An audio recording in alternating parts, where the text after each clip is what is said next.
les profondeurs de Dieu. Amen. L'Esprit sonde tout. Lesquels des hommes, en effet, connaît les choses de l'homme. Si ce n'est l'Esprit de l'homme qui est en lui-même. De même, personne ne connaît les choses de Dieu. Si ce n'est l'Esprit de Dieu. Ça devient intéressant, n'est-ce pas?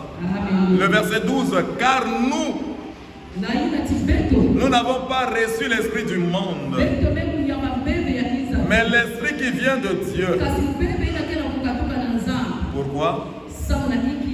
Afin que nous connaissions les choses que Dieu nous a données par sa grâce. Celui qui parle en langue dit des mystères. Et au travers de ces choses, nous découvrons des choses que Dieu a cachées. Mais ces choses ont été révélées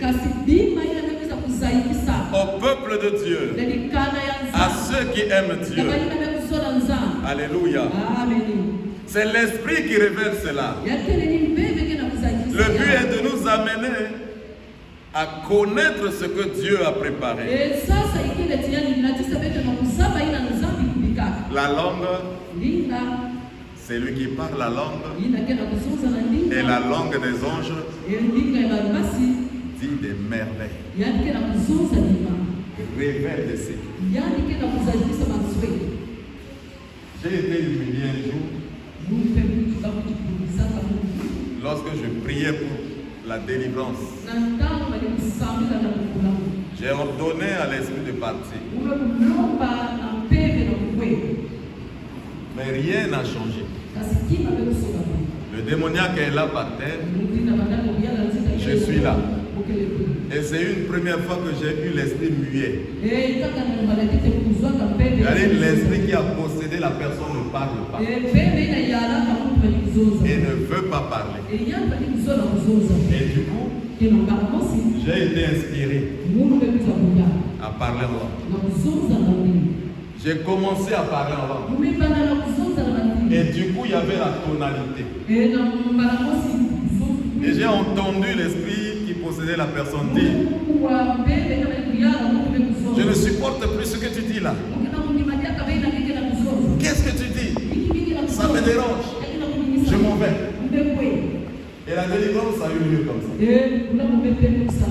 Je me suis mis à parler à Dieu dans une langue qui a troublé le démon. Et lui-même est parti. Tout simplement parce qu'on disait la langue. Et c'est là où j'ai découvert les mystères. Les mystères des langues. Quand nous disons des langues. Amen. Ne négligez pas de parler en langue. Amen. Et nous avons vu dans Acte 2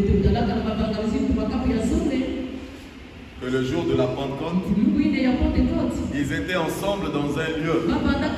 Ils priaient. Mais des langues semblables à des langues de feu se posèrent sur eux. Et la Bible dit quoi? Ils étaient tous rompus